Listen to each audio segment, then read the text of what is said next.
Hoy tenemos con nosotros a Rosa Navarrete, es investigadora en ciencias políticas en la Universidad de Mannheim, en Alemania. Actualmente está haciendo una investigación de un proyecto en el que busca ver el impacto que tienen las redes sociales en la participación política española y un poco la diferencia de cómo comunican tanto la izquierda como la derecha. Bueno, Rosa, pues cuéntanos un poco, tras este estudio, ¿a qué conclusiones has llegado de con qué mensajes nos quieren persuadir la política española? Pues muchas gracias por ofrecer un poco esta plataforma para dar a conocer nuestra investigación. Bueno, nosotros lo que hemos visto, bueno, simplemente por hacer una pequeña introducción, el interés de ver el impacto de las redes sociales es porque la comunicación política cambia un montón a raíz de que aparecen las redes sociales, ¿no? Entonces los mensajes tienen que ser mucho más efectistas, buscan un poco la viralidad, mientras que a lo mejor antes de la emergencia de las redes sociales lo que vemos es que eran mensajes más sosegados, que permitían matices, pero en el momento en el que todo depende de un tweet o de una imagen que se pueda hacer viral, lo que vemos es que los partidos han tenido que buscar fórmulas mucho más polarizantes. Y lo que sí que vemos es, por ejemplo, en el caso de la derecha en España, es que los mensajes apelan mucho a cuestiones de identidades, cuestiones más simbólicas y que en el fondo al final lo que mueven es un poco el voto afectivo.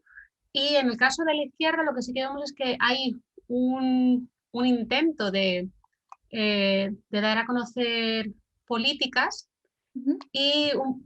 pero también utilizan un poco ese simbolismo, esa apelación a identidades, o por ejemplo en el caso de la izquierda hay mucho reclamo de la etapa durante la transición, ¿no? El papel que jugó la izquierda durante la transición y demás para conseguir el estado de bienestar. Entonces sí que ves que hay una pequeña diferencia, pero sobre todo lo más interesante es ver el cambio que ha supuesto la, las redes sociales y sobre todo la oportunidad que suponen la emergencia de las redes sociales para que aparezcan nuevos actores políticos. Porque nos comentabas un poco que los españoles ahora actualmente nos dividimos más por simbologías que por unas preferencias políticas, por así decirlo, porque los partidos lo que buscan es esos símbolos para, como digamos, para darse a conocer. Entonces, un poco qué quieren decir estos símbolos. Sí, ¿Qué quieren es conseguir? curioso sí, perdón. Es curioso el caso de España porque España es uno de los países en los que hay mayor polarización afectiva. Polarización afectiva quiere decir que hay un grupo de gente que se identifica con un determinado partido político, con una determinada ideología, que manifiesta que jamás votaría pues, a los del otro lado, digamos, ¿no? Es esa diferencia o esa política de bloques que estamos viendo. Y es uno de los países en los que hay mayor polarización afectiva, pero según un estudio reciente de Luis Miller, lo que vemos es que en cuanto a las políticas, los españoles no difieren tanto. Las preferencias sobre políticas de inmigración, sanidad, educación, incluso en el tratamiento fiscal, ¿Sí? hay bastante consenso entre la gente. Entonces, el problema que hay es que es difícil competir para los partidos cuando hay una mayoría de personas que más o menos están de acuerdo.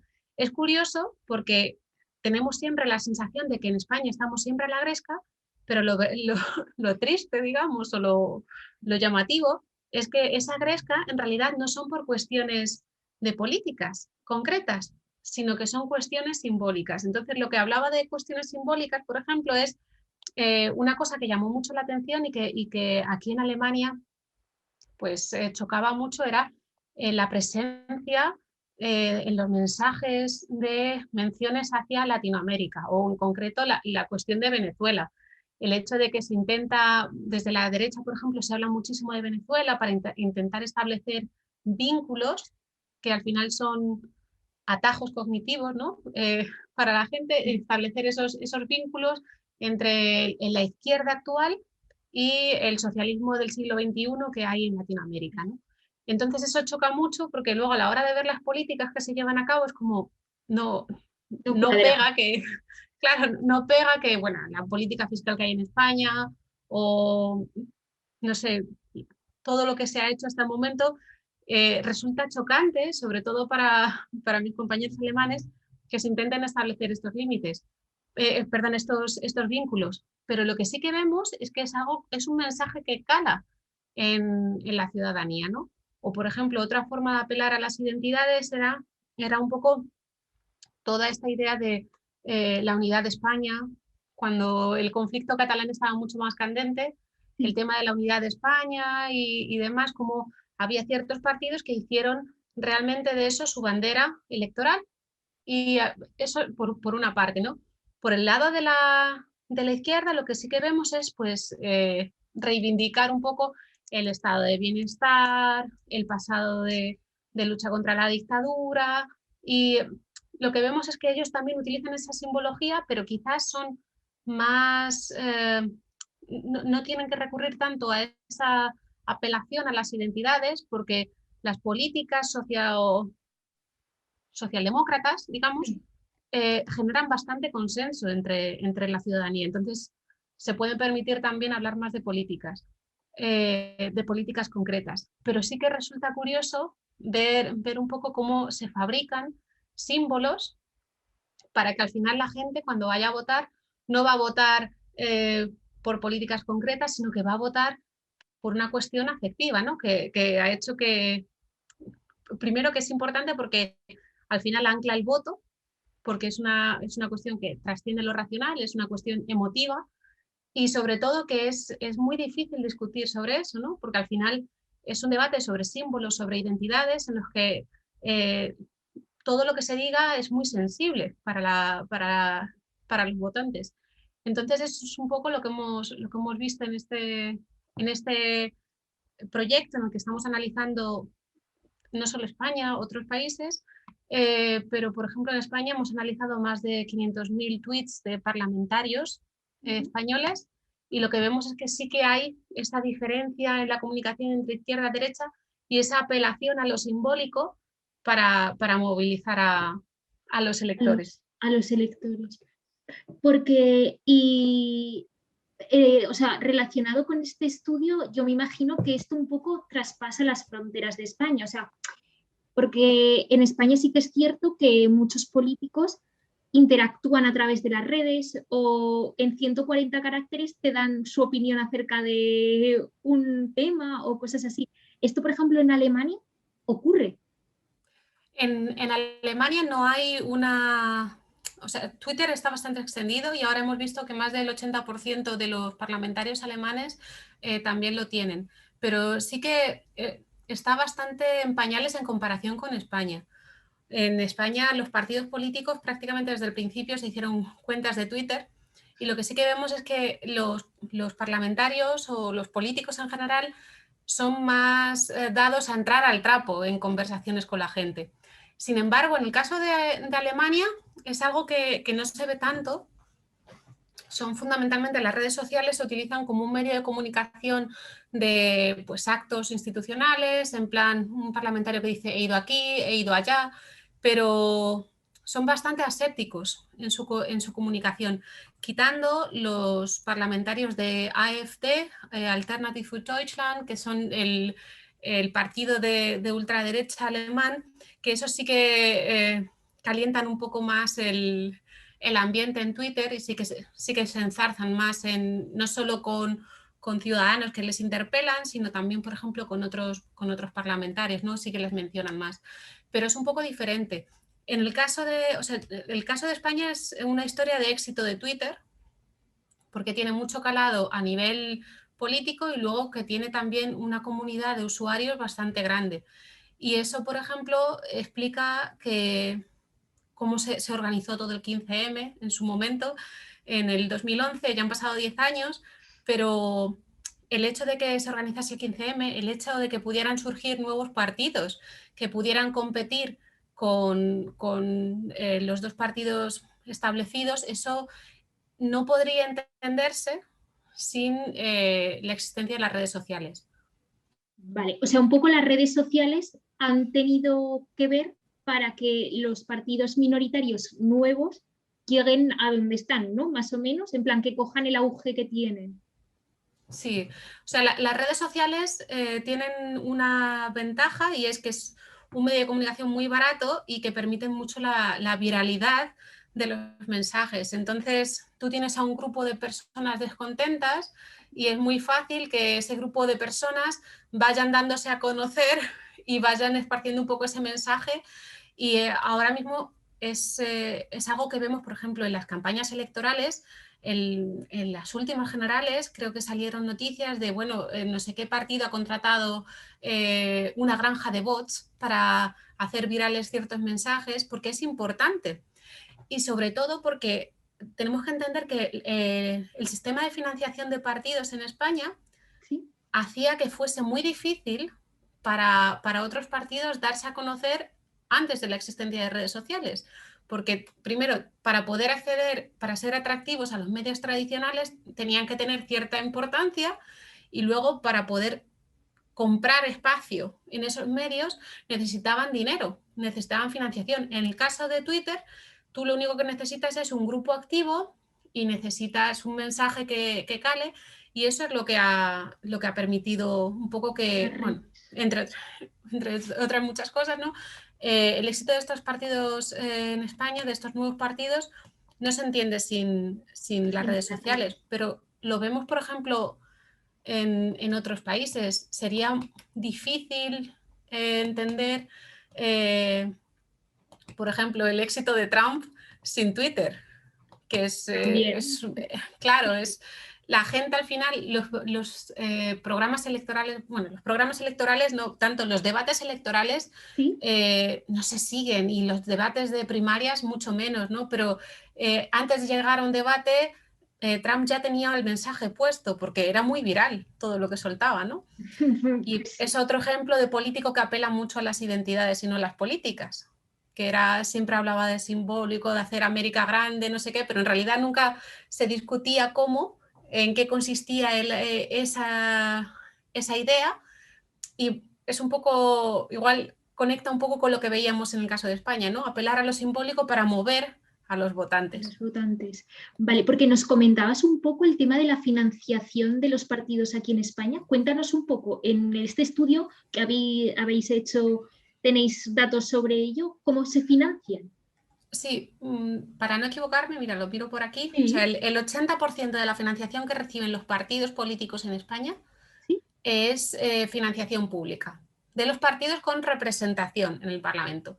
Vale. Y luego, este dinero que reciben depende de cómo hayan sido de exitosos en las elecciones, porque van a recibir 21.000 euros por escaño, luego 81 céntimos por voto que hayan conseguido para el Congreso de los Diputados, 32 céntimos por voto que hayan conseguido para el Senado y luego además se les da 21 céntimos por voto que es para buzoneo electoral. Luego, aparte de eso, el 20% que no entra en este 80% de financiación pública, pues pueden ser las cuotas de los adscritos y demás. Entonces, ¿qué es lo que ocurre? Que claro, cuanto más mayor éxito electoral tienes, más financiación tienes, más fácil es garantizarte la comunicación necesaria para repetir ese éxito electoral. Entonces, que haya partidos que tengan que competir contra eso es difícil y que haya partidos que hayan conseguido con una financiación mucho más modesta eh, tener representación en el Parlamento o como en el caso de Podemos, que después del éxito de las europeas de 2014 estuvo primero en intención de voto en el otoño, eso quiere decir, bueno, esto, y se hablaba de bipartidismo y de sorpaso y demás, esto lo que quiere decir es que es una revolución en comparación con lo que teníamos antes. Lo que hubo fue, a raíz un poco del escándalo de la financiación de la Gürtel y demás, en 2015 se hizo una reforma para controlar esas donaciones y los legados, porque también pasaba que a lo mejor había una persona que era militante y no tenía herederos o lo que sea y dejaba su herencia al partido. Entonces, se hace una reforma para controlar las donaciones y lo que vemos es que se limita muchísimo, se prohíben donaciones de personas jurídicas y de entes sin personalidad jurídica, o sea, antes se permitían donaciones de empresas y demás, y ahora la cantidad máxima que puede donar una persona son 50.000 euros. Vale. Entonces, y lo demás, pues eso, son las aportaciones que hacen los cargos públicos y las donaciones de los afiliados. Pero claro, todo esto, para poder financiarte con esto, implica que ya tienes que tener una presencia en el Parlamento. Detrás, claro. Sí, que para eso viene bien lo de las redes, que ha sido como han conseguido, pues, Vox, Podemos, los nuevos partidos que hablábamos, llegar a donde han llegado. Y luego, respecto al estudio que estáis haciendo, un poquito, ¿a qué conclusiones habéis llegado con la relación que utilizan los medios de palabras relacionadas con los diputados? O sea, cuando hablan, por ejemplo, de Latinoamérica, los diputados españoles, ¿qué similitudes habéis encontrado de palabras a cada partido? Pues lo que vemos de Latinoamérica, voy a irme un poquito más atrás, el hecho de fijarnos en este tema en concreto era porque en la prensa tradicional española veíamos que en la portada salía muchas veces Latinoamérica y, como decía al principio, sobre todo Venezuela. Y en Alemania chocaba mucho, ¿no? Porque muchas veces no había un interés informativo, o sea, a veces salía en la portada, creo recordar una portada del ABC que decía: Maduro dice que las mujeres venezolanas deben tener 6 hijos, o apela a las mujeres venezolanas a que tengan 6 hijos, que es algo muy anecdótico como para que esté en la portada de un medio de comunicación.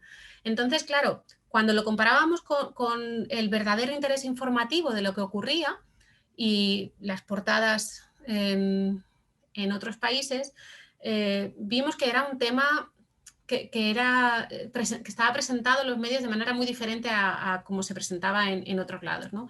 Entonces quisimos ver si eso también se veía en la comunicación política, y fue así como empezamos a ver que sí que se había convertido en lo que llamamos nosotros un issue, ¿no? Un tema que realmente divide a los políticos. Y lo que veíamos era, por ejemplo, que en el caso de, analizando todos estos 500.000 tweets que tenemos, lo que hacíamos era identificar con métodos de diccionario y demás, y machine learning, identificábamos los tweets en los que se mencionaba Latinoamérica, algún país de Latinoamérica, algún político de Latinoamérica, o pues a los nacionales de algún país, ¿no? Y identificábamos esos tweets y veíamos, mediante una técnica de análisis de sentimiento, que es un análisis de contenido del texto, veíamos qué positivo o qué negativo era el mensaje. Y lo que veíamos en eso era que la derecha, por lo general, era bastante negativa en su forma de presentar o de hablar en los tweets en los que se mencionaba Latinoamérica.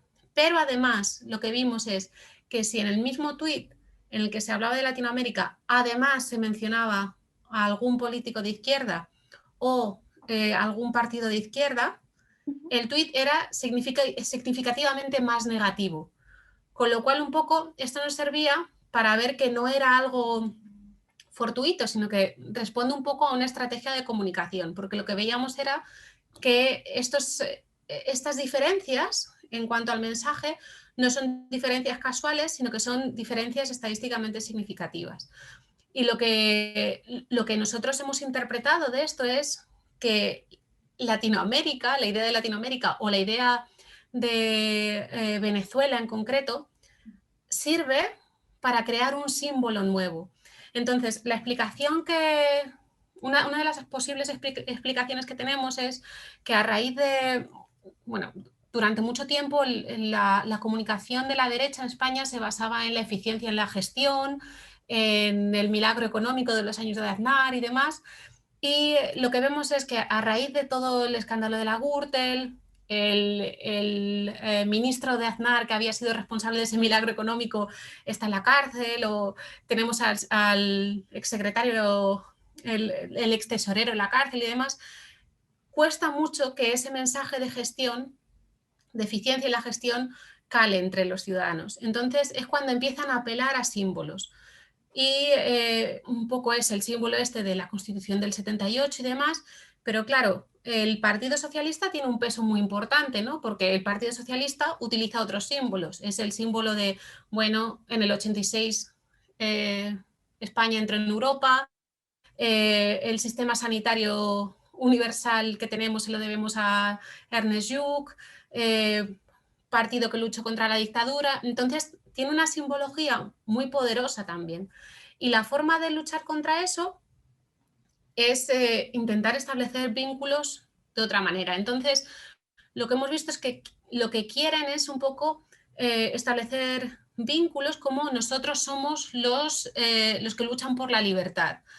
Y esta izquierda no es la izquierda del socialismo de Felipe González, esta es una izquierda diferente.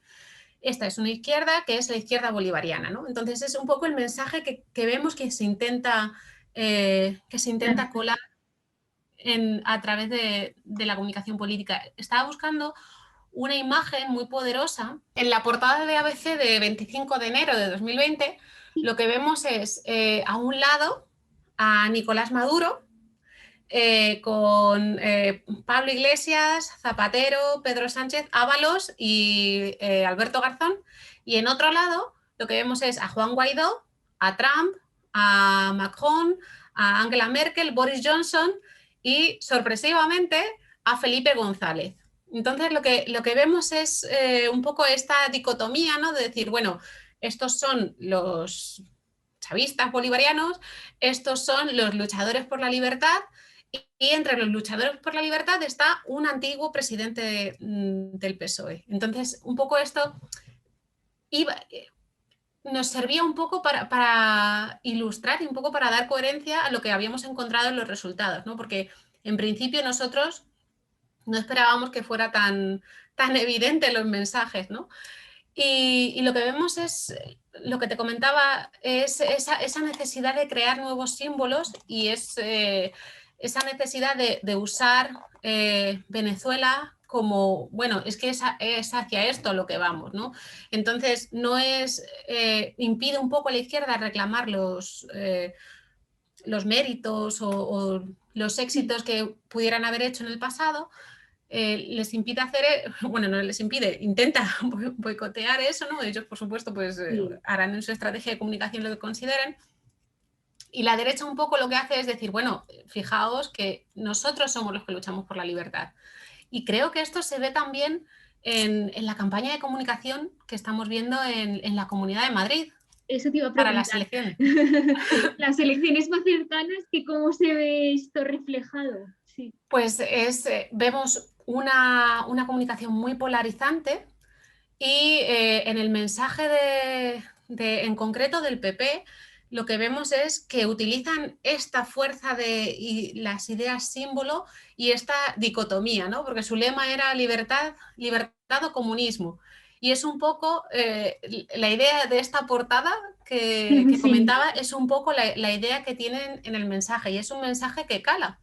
Y es curioso porque, como digo, los españoles no estamos tan a la gresca en cuanto a las políticas, estamos a la gresca en cuanto a símbolos, en cuanto a cuestiones muy afectivas, en cuanto a ideas de lo que tiene que ser España o cosas así, pero en realidad en cuanto a las políticas no hay tanta diferencia. Y es por eso que hay algunos partidos que utilizan esa simbología para mover a los votantes, porque en el momento en el que se ponen a hablar de políticas es posible que sea más difícil que su mensaje cale.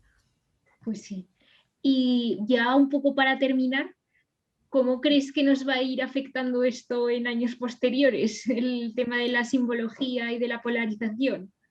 Pues es una muy buena pregunta y es difícil contestar. El problema que tiene todo esto es que, como decía, cuando la gente discrepa por cuestiones afectivas, simbólicas, es un tema tan sensible que es muy difícil llegar a encuentros.